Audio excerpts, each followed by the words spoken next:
David's made things worse, I think. Yeah. David Attenborough. Why has David Attenborough made things worse? Yeah, because he's basically anaesthetised us for 50 years and thinking that the planet's fine. He showed us all these lovely images of the tiny fractions of things that are left, and only at the very last minute said, oh yeah, I forgot to tell you that everything else is dying. It's not been helpful at all.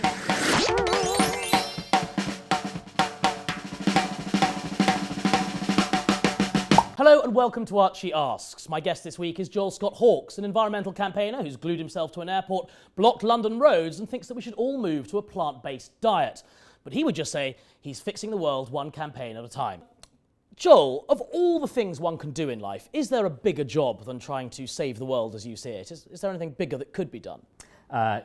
Well, we could try and get life off this planet after we've fixed it on this planet. So, as I see it, without getting too philosophical early on, humanity's got a great destiny in front of it, which is that we could move from what we're doing right now, which is annihilating all the other living beings on this planet and killing ourselves in the process, to becoming universal gardeners. We could repair this planet and then look at doing all of that beautiful stuff in the rest of the universe as well. Wouldn't that be lovely? So yes. We'll get into the details of it, what exactly you want to do, but just on a sort of day-to-day level, talk us through what your job is. Who do you work for? Who do you represent? What are you campaigning for in broad terms? So I'm a spokesperson for Animal Rebellion, and Animal Rebellion is a civil disobedience, civil resistance group, and we're using non-violent direct action, so disruptive protest, to try and get the government to stop propping up the animal agriculture industry that is destroying our planet. And basically what we're asking for is that the government helps farmers and fishing communities transition to a plant-based future instead. Now, it's absolutely abundantly clear from all of the leading institutes, all the leading scientists, even from the government's own scientists, that this is the pathway to a livable future in which nature can recover, the climate can be restored, but at the moment, the government is putting its foot down in the wrong direction, making things worse. Well, it's doing a bit of both, isn't it? I mean, when you say it's government's own advisors, who are you referring to then? So the government commissioned something called the National Food Strategy, and it basically asked a really important question. It said, look, the climate scientists are telling us that food is wrecking the planet, it's destroyed our landscapes, it's heating the planet up, it's emitting too much. What do we do about it? And the National Food Strategy said, you've got to urgently reduce the amount of meat and dairy and fish you're eating. But actually that was by Henry Dimbleby, who admittedly has subsequently criticised elements of the inquiry not being put into practice, but he only said by 30%. He doesn't want to eliminate it, which is what you're asking for. Right? Yes, well 30% actually, if you look at the National Food Strategy, is the step in the right direction. Right. Whereas actually if you look at something like the Eat Lancet report, that calculated what would the planet need if we were all going to survive, how much we'd be able to eat. And if you look at the menu they came up with, the amount of meat that they calculated is essentially vanishingly nothing. And that was just for us to survive. What we're saying is that the planet deserves the best, and the best is to free up as much land as possible from animal farming, which uses an insane amount of land, and to cool the climate back to the spot in which civilization first developed. We're going to get into all the morality of what you're looking to do and how you're looking to achieve it. But first of all, let's talk a little bit about the tactics that you've been using and about what I think a lot of people would say are really controversial tactics. It's blocking roads, it's gluing yourself to things, it's throwing things at pieces of artwork, etc., etc., etc. Do you think that those kind of tactics, which are causing public nuisance and for many parties actually just criminal damage, is bringing the public with you in the way that you need it to? Yeah, well, what we see ourselves as playing is what's called the radical flank effect. And essentially, throughout history, any big moment of change has needed people to speak the complete truth. Not the nice half-truths that politicians want to hear that make it easy, like Henry Dimbleby saying it's just a 30% reduction. Some people have to stand up and be essentially fully honest. And that's what we're doing. We're saying, if you look at how wrecked the planet is, if you look at how much the climate is heating, a fully plant-based diet is necessary. That and so fine, we have to be. But you're not saying that by spraying paint over this very building in we're standing now. You're not saying that by holding up ambulances taking patients to hospital. You're not saying that by climbing gantries.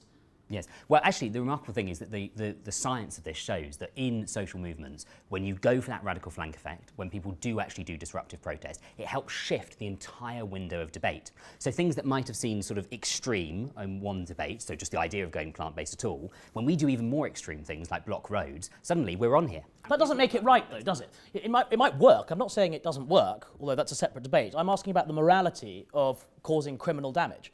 I mean, it's all very well saying if we go really far one way, we get what we want. Great, you're trying to get what you want. I understand that. It doesn't make it right, though, does it? Yes, well, actually, I would say it does, because what we're talking about here, to use an analogy, is very similar to something that happened in this bit of London just out the window. In the Great Fire of London, when fire was ripping through people's houses, the only way to stop the fire back then was to destroy the houses that the fire was going to burn next to try and halt its spread.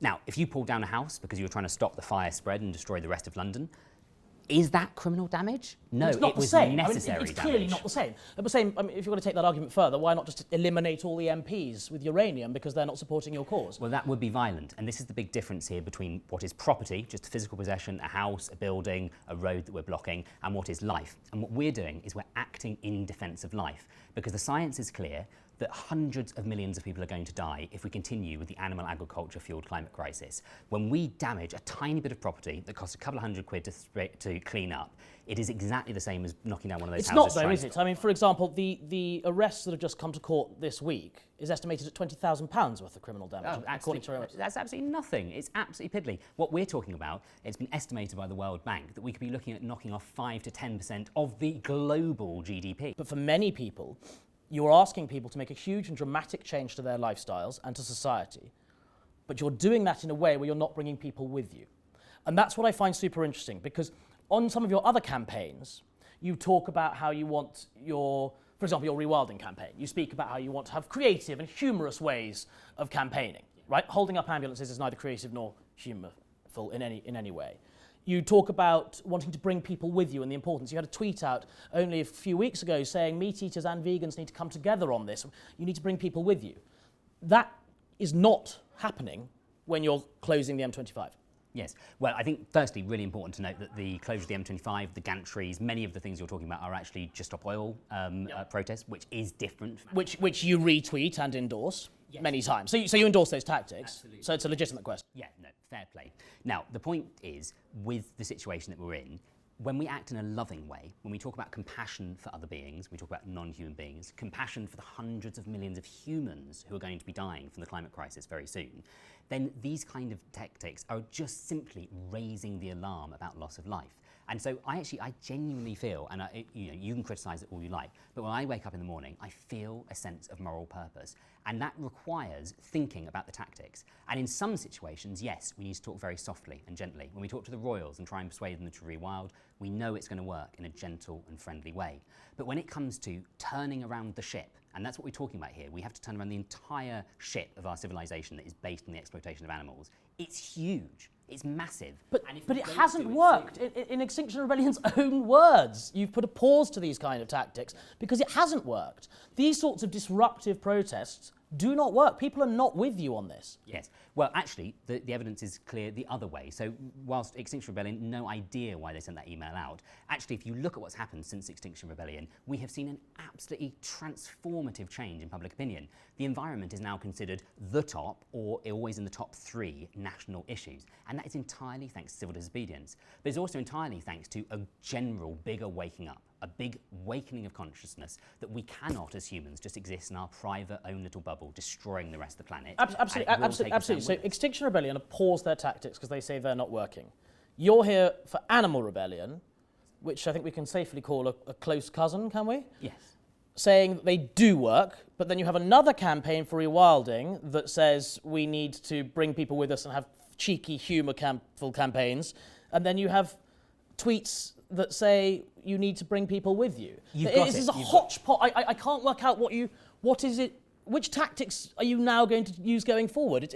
It's everything and nothing, isn't it? It's everything, and I think you've put your finger on it. So essentially, when we're in a planetary emergency, like we are right now, we need everyone trying everything. So we need tactics that can appeal to the centre ground. We need tactics that can open the window as wide as possible, and we need anything, literally anything. I wish you could be recruited and that you could use your platform to talk about this, because in 10 years you're going to regret it. When you see all that's left of the natural world around you in flames, and when you see sea levels rising and destroying this very city, and when you see tens of millions of refugees displaced, you're going to say, what? Sorry, you're going to say, why didn't I do something about this?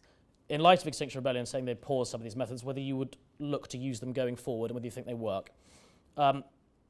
Spilling milk going into luxury supermarkets, Harrods, Fortnums, that kind of thing, taking perfectly good milk out and just spilling it on the floor aimlessly. Yeah. So it works?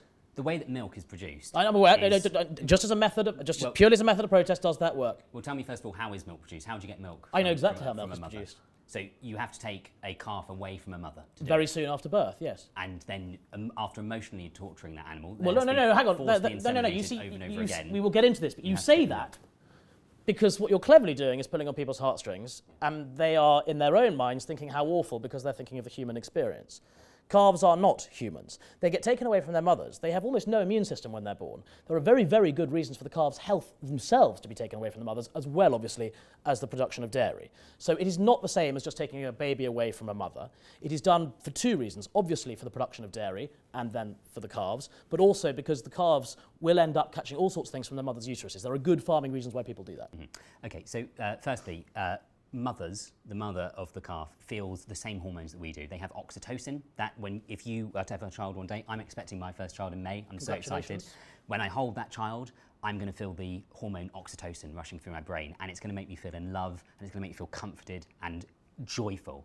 That same chemical runs through the brain of a mother cow when she gives birth to a calf. She feels love, she feels connection, and then you telling us that apparently it's better for them will take that calf away. I'm saying people. That is the argument that is made. The argument that is made on a specific issue is that cows or cattle are herd animals. They're not family units. They're not nuclear like humans are. They are herd animals, and actually calves playing with other calves and being with other calves is just as good for them as it is being with their mother. I'm so sorry for you that you seem to have swallowed the I'm not swallowing anything. propaganda. I'm putting the other side across. Yeah. I'm just putting the other side Well, across. you're putting across the propaganda of the industrial animal agriculture industry, which has billions in money of advertising behind it. But anyone who can sensibly look at an animal that can feel love and compassion for its young knows it doesn't want to be taken away from it. Why does it produce milk for its young if that young is going to be separated from it?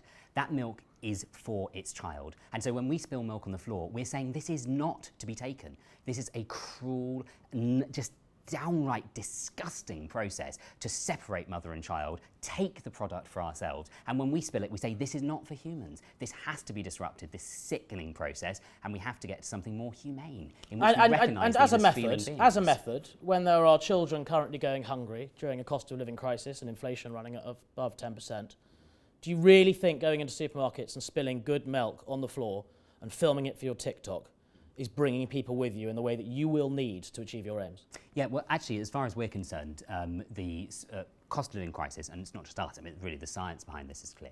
The cost of living crisis is directly connected to our animal. That is not the question I asked. That you can pivot. We can all talk about the cost of living crisis. There could be many factors in that.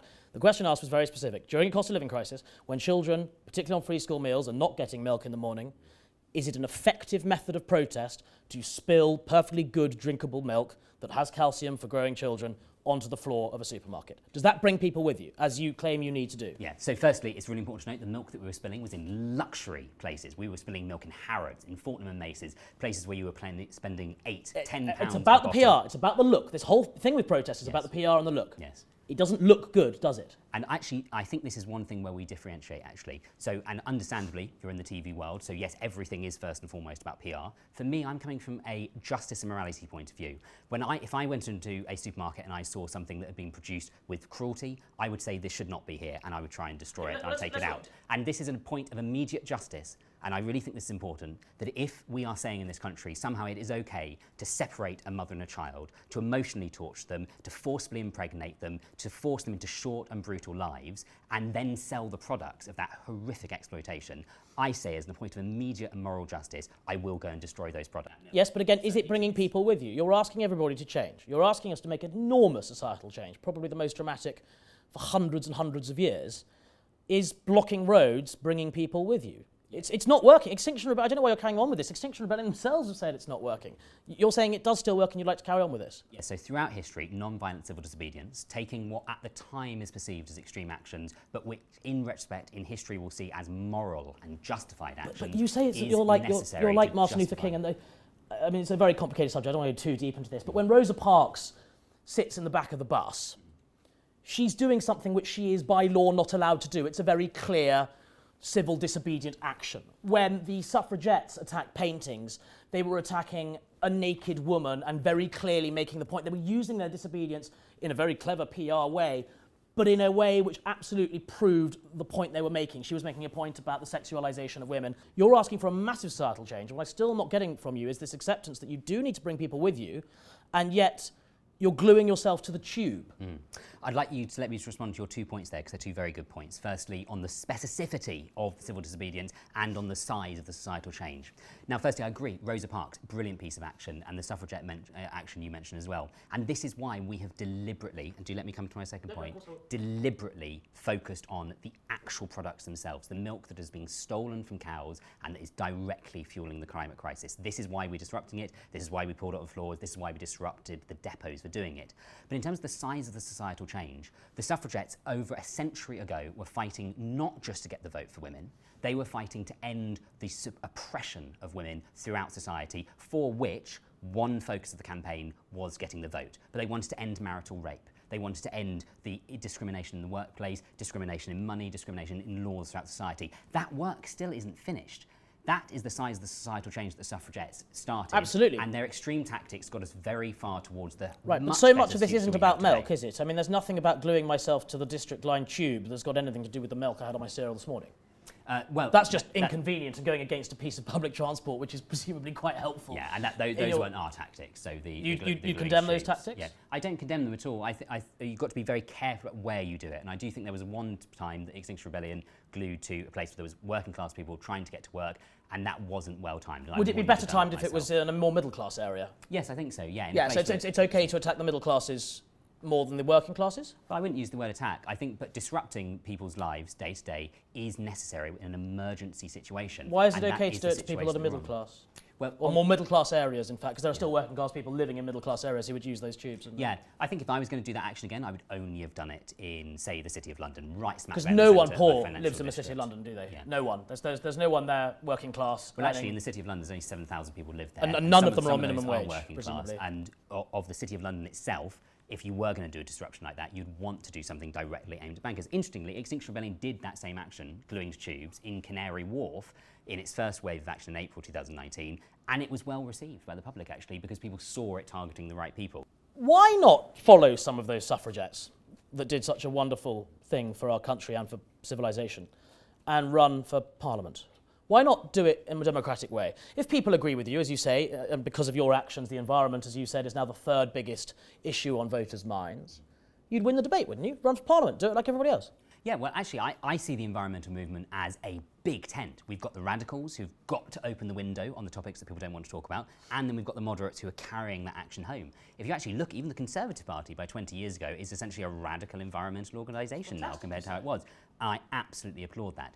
But when it comes to the most uncomfortable truths, and one of those right now is the fact that eating meat, dairy and fish is the driving cause of the climate and extinction crisis, someone has got to do that in a way that changes both politics and public hearts and mind and force that conversation. So you're upset that Boris Johnson's government and Rishi Sunak's government didn't fully implement the recommendations of the Dimbleby report. Why not run yourself? We've got elections coming up in May next year. We're going to have parliamentary elections shortly after that. Why not stand? Let people have their say on your ideas. Convince them with words. Convince them with arguments. Go in the great British tradition of democracy and peaceful protest and get into those green benches over there, put a private member's bill down, win the argument. Any sensible person, right or left, can see that British politics does not deliver on the priorities of the people. Right now, we have a government who is in on a tiny minority of public opinion. If you look just in its polls, it's barely there, but in terms of the votes it actually won, it is driving home an agenda without a majority of the population. Our politics doesn't work. Our politics I'm not going to get into defending the current government, but they won an 80-seat majority at the last election. There are definitely democratic deficits you can argue about with changes of leaders, etc. But the way to change things in this country has and always has been running for Parliament. Why not run? I mean, give me a good reason why not to go in. You can change things in Parliament. Yeah, I'd like to one day, but at the moment, what I see, and what I see throughout the history of British politics, is that the way things have changed, be it from the Chartist movement to the suffragettes to our more later campaigns about the environment, is there is always a interplay between electoral politics and between protest. This country's tradition is proudly inclusive of protest as moving forward the agenda. As an individual, as a boy called Joel, what was it that got you really into the environment? Was there one moment where it clicked and you thought, Christ, this has got to be something I care about and I think about? Yeah. So Growing up, I was very lucky to be in a beautiful area. So I grew up around woods, and I just, I love being in nature. And as far as I could see, there were some woods near me. Things seemed pretty good. But when I was learning to drive, my grandfather said to me, God, you know what? When I was your age, Joel, when we used to drive through the country lanes at night, there used to be so many insects in the air that I used to have the windscreen wipers on every time we drove at night. There was just so much life. And I'd just driven that very night, and I hadn't seen a single insect at all. And it suddenly hit me, and I was reading the numbers as well about how we've lost 70% of wildlife populations since the 1970s, since my mum's been alive. And it occurred to me, we're already living in the apocalypse. We're already living at the end times of ecological destruction. And if we're not screaming about it now, when are we going to scream? Are we going to wait until every single living thing is being destroyed? And I thought to myself, actually, I want to transform my life and dedicate myself so that it can go in the other direction. And I hope one day that the planet will still be good enough that I can have a grandchild. And I hope that I'll be able to say to him or her the opposite story. I'll say, when you drive through the lanes, you see all this life, you won't believe it, but when I was a grandkid, we'd nearly destroyed everything. You didn't see any of that life, but we rewilded, we brought it back, we fixed it, we went to plant-based diets, and we saved it, and that's why you have all this life today. Realistically, what do you hope for? So the situation we've got at the moment is the government is using our money and manipulating the entire system in favour of things that will kill us. Namely, it's pouring tax into subsidising animal farming and animal foods, making it artificially cheap, even though we know that is destroying our biodiversity and our climate. Now, what I want, and what Animal Rebellion wants, is to transform that system so that the money stops funding and giving a free pass to animal agriculture so that it can pollute and destroy our rivers and our climate, and puts that money towards funding plant-based foods and funding farmers to transition to plant farming and to something beautiful, rewilding on all the land that we spared up from animal agriculture. That would be such a better use of public funds. It could save the planet and, in the cost of living crisis we're in, could make the healthiest of foods, plant-based foods, affordable for everyone. And just in a sentence, just so our audience know, what is rewilding? How would you define rewilding? What's that going to look like? Yeah, so rewilding, first you need some land to be spared up for it, and then essentially what you want to do is let natural processes come back, the things that were there before we suppressed them. So allow forests to reseed and regenerate, and then when there are species that are missing, the things that we've driven off these islands used to have elk and bison and beaver and wild boar and golden eagles. It's reintroducing those species from wherever possible and bringing that ecosystem back together. So it's a very human act. It's a very controversial thing, rewilding, amongst landowners and amongst people that care about the countryside. There's a charity called Plant Watch that says there's a danger that you'll eliminate wildflowers as a result of rewilding. There are concerns that introducing species now that haven't existed here for hundreds of years will massively change an ecosystem. There are concerns that as we go forward in time, we don't know what that land's going to look like, how it's going to interact with other things. You seem very sure, with all your campaigns for rewilding, that is the way forward and the best way forward. How do you take on those criticisms? Because it is more controversial than you're perhaps letting on. Yeah. Well, let's start firstly with what the public thinks about it. So we have the biggest membership of nature charities in the UK, of any country in the world. 83% of the public supports rewilding. A small minority of landowners who feel like they have something to lose, even though they do seem to voice opposition against it. Now, the thing with rewilding is that it's going to be a process. It's not going to be wolves overnight. It's not going to be bears wandering around Sussex. It's going to be a slow process of natural regeneration in which local communities are brought along with it.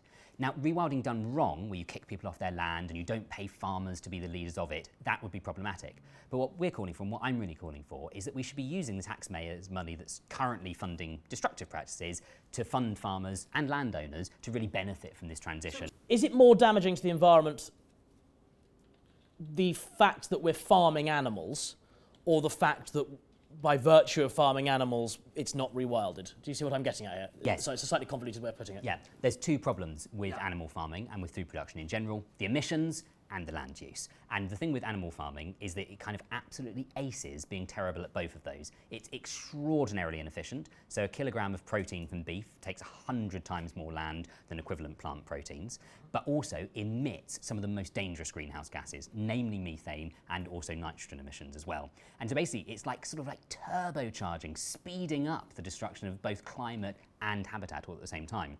The opposite of that, plant food, or precision fermentation, nice new technology, uses very small amounts of land, which allows us to rewild, and also doesn't have many emissions either. So it's kind of like a win-win versus an absolute mega lose-lose. In your ideal world then, why not just ban the sale of all meat? Yeah, well, I as I see, the best way to move forward would be firstly to stop propping it up. So stop putting taxpayer money into artificially making it cheap. Yep. Then I would say in the future we want to move on to something akin to the smoking style phase out, where we stop the advertising of it, we stop the cultural license. So you accept to it's a exist longer for it. form thing, right? It's going to take time, which brings me on to this. This is an idea we had in the office. Would you approve of rubbish eggs with smoking style warnings? Would you approve? I don't want to get you too near the eggs. That would probably cause some sort of mental breakdown. Yes. This is an off. Why? I mean, is it fair to say that if you really want to achieve this, as I said earlier, you've got to take people with you? I've got the same here with bacon. Warning: pigs kept in barbaric conditions. Look at his smile. He loves this idea. This is excellent. You thought it was a gotcha, didn't you? You thought I was going to eat eggs and bacon in front of you. No, no, no. I think you need to take people with you. I think campaigning for things like that might be more effective. Yes, and one of the big things that is being discussed in Europe and hopefully in the UK soon is the first step towards this, which is sustainability labelling. Yep. So you can see what the environmental impact is. But I think this, brilliant. This should be the next step. I 100% approve of this. One of the big problems at the moment is that the imagery that we receive, and you've clearly heard it too about grouse shooting and similar, is that we have this lovely romantic image of it. We see it in our children's storybooks. We think farming is somehow lovely and cuddly and beautiful. In reality, those pigs were put in gas chambers. Is it better for an animal to have lived a nice life and then being killed for food than for it not to have lived at all? No, I don't think so. I think the act of being brutally slaughtered, and let's remind ourselves quickly, so this is not in abstract, how animals are slaughtered in this country. So the male chicks that didn't make it into being the breeding thing here were macerated to death. They went through a grinder alive and were killed. The pigs in this were gassed to death, most likely. The cows, who don't, after a very short life, have a bolt gun to the head and then a knife across the throat. This is the standard method of slaughter. I don't think it is morally justified to bring beings into existence. Is it ever moral to kill an animal, or is it ever moral for a human being to use an animal for its benefit? No, if it can be avoided, no. So guide dogs, illegal? No, I don't think they should be illegal, but I don't think that's using them in a way that causes them suffering. So is it moral for a blind person to have a guide dog? Yes, absolutely. Is it moral for me to keep a pet dog which goes in a cage at night and walks around London on a lead when it's desperately trying to run away and be free, and I'm holding it back? Is that moral? No, I think if you can tell the animal is suffering, then clearly you need to alter your behaviour and do better with it. But I do think that So what about like a ridgeback, like a well-known dog, or a beagle, which is meant to be hunting and running around free? Is it moral for me to keep a pet beagle? I think if you can provide it that exercise and provide it that on a lead. Well, I think if you really need to think like what is actually working for that companion animal relationship. And many people, and that's one of the nice things about this conversation, is that we are actually able to empathise with those animals. A meatless society or a cure for cancer? I wouldn't choose. I think they pretty much cure each other. Yeah. Good answer. Throwing paint or blocking roads? What's more effective? A bit of both at the same time. You're really bad at this one or the other, Joel. Yeah, You're going to have to pick one. Yeah. I'd go for throwing paint. Okay, Yeah. David Attenborough or Greta Thunberg? Oh, Greta, easily. Easily? Yeah. Oh, David's made things worse, I think. Yeah. David Attenborough. Why has David Attenborough made things worse? Yeah, because he's basically anaesthetised us for 50 years and thinking that the planet's fine. He showed us all these lovely images of the tiny fractions of things that are left, and only at the very last minute said, "Oh yeah, I forgot to tell you that everything else is dying." It's not been helpful at all. So Thanks, do you think David. David Attenborough is responsible for a lot of people eating meat and thinking about the planet in a way that we do now? I think he's just about redeeming himself, but it was only a month ago that my friend saw him in a fish restaurant in Weymouth. He was, this expressed the whole thing, he was making a film about wild fish and then sitting in a restaurant eating dead fish. This just doesn't make any sense to me. So I think if you actually really care about animals, you would do everything you can to stop eating them and encourage other people to stop doing it. Would you like to see David Attenborough stripped of his knighthood? Oh no, I'm not being callous about it, but yeah, I think Greta's definitely got the edge. Okay. Would you rather die by freezing or burning? Freezing, yeah. Freezing? Yeah. Good. Yeah. Holiday in England or holiday... I love how I marked you there. Thank you. I gave you like a tick. Sorry. Holiday in England or holiday abroad? England, definitely. Yeah. Now this is interesting because in his latest book, Spare, Prince Harry talks about rewilding. Prince Charles, the King Charles, is known as somewhat of an environmentalist. Do you rate King Charles as an environmentalist? No, not at all. Not at all? No. Why not? I think he was good for his time. If that was 100 years ago, he was late for his time. Organic farming's not actually that helpful for the environment. It actually makes many things worse. That's his main advocacy. And he's actually opposed to rewilding. He doesn't like it. He actually thinks that the landscape should be completely controlled by humans. And I basically disagree with him on that. I think he's very well-meaning, and I actually think he's got a real heart of gold. And I actually respect him. There, isn't he? Yeah, thanks, Charles. Services to the environment, no fault. Anyway, Prince Harry or the King then? Prince Harry or the King? What is it? Kill one or the other? No, sort of not thing? kill. It's just No, which is your favourite. no. Not Yes. everything has to be about death and gas chambers. Prince Harry or the King? The King. Long live the The King. King. Okay. Last two. Sunak or Starmer? Starmer. Yeah. Starmer. Very good. What a shock. And final one. Percy Pig or Peppa Pig? I guess it's got to be Peppa Pig, isn't it? Yeah, yeah. gotta be Percy Pig. Yeah, a digital pig that's not suffering is better than one that's made out of gelatin that's come from a dead, actual sentient being. I thought they got rid of the gelatin now in Percy Pig. Oh, have they? Yes, they're Okay. vegan. Well, in that case, yeah. Incidentally, as a result, they're also disgusting. But Yeah. they are vegan. Yeah. Joel, that was a really interesting conversation. Thank you very much indeed for joining us on Archie Manners. Really appreciate It it. really was. Thank you so much. Thank you so much. Cheers.